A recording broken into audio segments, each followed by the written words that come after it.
तो genius coaching number 1 में आप पुनः आपका स्वागत है। तो चलिए आज बात करते हैं कक्षा 10 के नन हिंदी जो कक्षा 8 के हिंदी के रूप में कार्य करते हैं। आज हम बात करेंगे जो बिहार बोर्ड में बार बार पूछे जाते हैं ऑब्जेक्टिव के रूप में, जिन सवालों पे वही सवाल आपके लिए लाए हैं। तो आप बताइए कितना में से कितना आपने सही जवाब दिए और कमेंट सेक्शन में जरूर बताइएगा। यदि आप नए हैं तो चैनल को सब्सक्राइब करना ना भूलिए, अगर पसंद आए तो लाइक जरूर करें। तो चलिए स्टार्ट करते हैं आज का सेशन। पहला क्वेश्चन कहता है, जो आज शीर्षक का नाम है सुदामा चरित, जो वस्तुनिष्ठ प्रश्न है। पहला क्वेश्चन क्या कहता है कि सुदामा चरित शीर्षक कविता में, है ना, सुदामा जी पत्नी द्वारा दी गई चावल की पोटली को कहाँ रखा है, मतलब कहाँ रखे थे।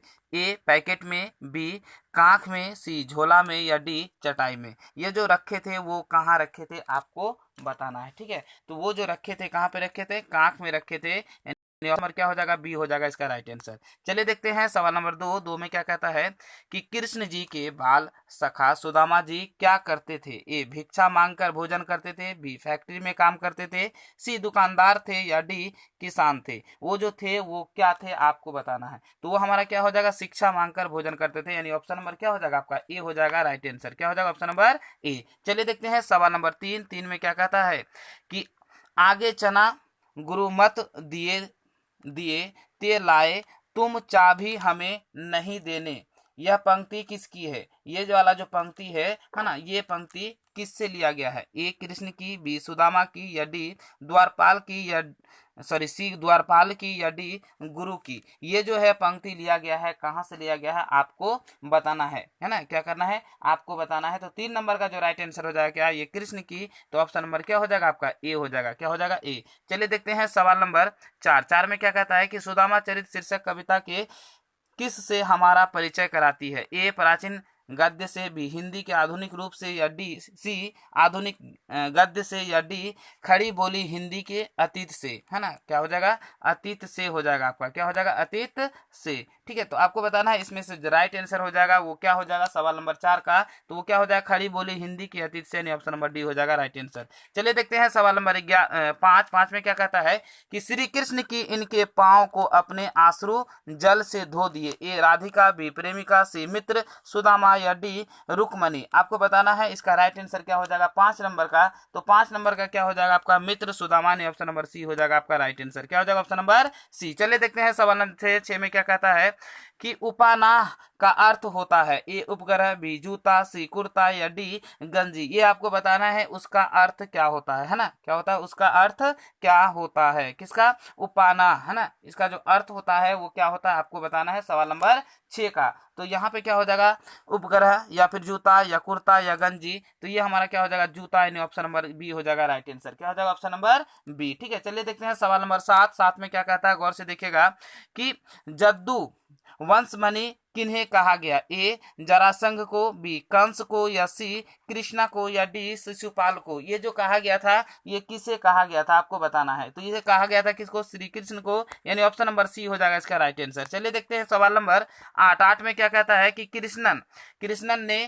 किससे कहा कि चोरी की बानी, है ना, जी में हजू परवीने, है ना। ये जो बात कही थी तो किसने कही थी। ए राधा से कही थी, बी सुदामा से कही थी, या सी श्री दामा से कही थी, या डी बालभद्र से की थी, है ना। ये जो बात मतलब रास्ता तय किया था वो क्या था, है ना, आपको बताना है। हमने ये ऑप्शन बता दिया। क्या पता है, अगर आपको पता है तो कमेंट सेक्शन में जरूर बताइएगा। तो ये हो जाएगा क्या, सुदामा से, है ना। किससे, सुदामा से, है ना। क्या हो जाएगा इसका राइट आंसर, सुदामा से। चलिए देखते हैं सवाल नंबर 9 में क्या कहता है कि श्री कृष्ण ने सुदामा के पैर किससे धोए। ए गंगा जल से, बी नैनो जल से, या सी जल से, या डी दूध से। तो यहाँ पे नैनो मतलब आंख का पानी गिर गया था, ऑप्शन नंबर क्या हो जाएगा इसका बी हो जाएगा। क्या हो जाएगा बी। 9 नंबर का आंसर क्या हो जाएगा आपका बी हो जाएगा। ठीक है, तो चलिए देखते हैं सवाल नंबर 10 में क्या कहता है, गौर से देखिएगा कि नरोत्तम दास हैं। ए कवि, बी कहानीकार, सी उपन्यासकार, या डी निबंधन। ये जो है वो किस तरह के हैं, वो क्या है, किस तरह के हैं आपको बताना है सवाल नंबर 10 का।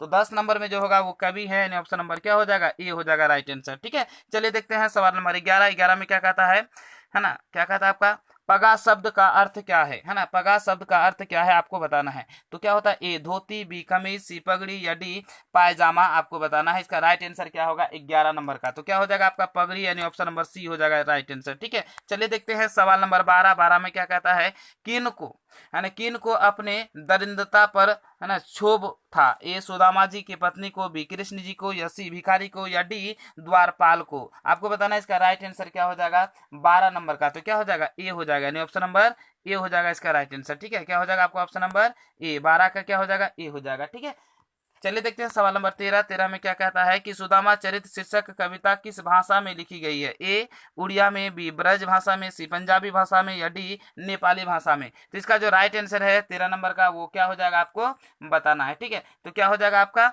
ब्रज भाषा से, यानी ऑप्शन नंबर बी हो जाएगा राइट आंसर। चलिए देखते हैं सवाल नंबर 14। 14 में क्या कहता है कि पूछत पूछत पांडे फिरे पर झोपड़ी को कहूँ खोज ना पाई, यह पंक्ति किस कविता की है, ए सुदामा चरित की, बी पीपल की, सी कर्मवीर की, या डी झांसी की रानी की, है ना। ये जो कविता है वो किससे है आपको बताना है। ठीक है, तो यहाँ पे सवाल नंबर 14। 14 का क्या होगा आपका ए, यानी सुदामा चरित की, यानी ऑप्शन नंबर ए हो जाएगा आपका राइट आंसर। ठीक है, क्या हो जाएगा ऑप्शन नंबर ए, सुदामा चरित की। तो ये रहा आपका मिनिमम 14 सवाल। अब बताइए 14 में से कितना सही जवाब दे पाए। जितना सही जवाब दे पाए कमेंट सेक्शन में जरूर बताइएगा, और साथ ही साथ एक छोटा सा है ना आपको क्या कीजिएगा सब्सक्राइब कर दीजिएगा, क्या कर दीजिएगा सब्सक्राइब, और अपने दोस्तों तक जरूर शेयर कर दीजिएगा। तो चलिए यहीं पे अपना वीडियो करते हैं समाप्त। यदि आपको हमारा वीडियो पसंद आए तो लाइक करें और ज़्यादा से ज़्यादा लोगों तक शेयर करें। अगर चैनल में नए हैं तो चैनल को सब्सक्राइब करना ना भूलें, और बगल में जो बेल आइकन उसे जरूर दबाएं, ताकि जब भी हम वीडियो बनाए सबसे पहले नोटिफिकेशन आप तक जरूर पहुंचे। तो चलिए आज यहीं पे अपना वीडियो करते हैं समाप्त। जय हिंद।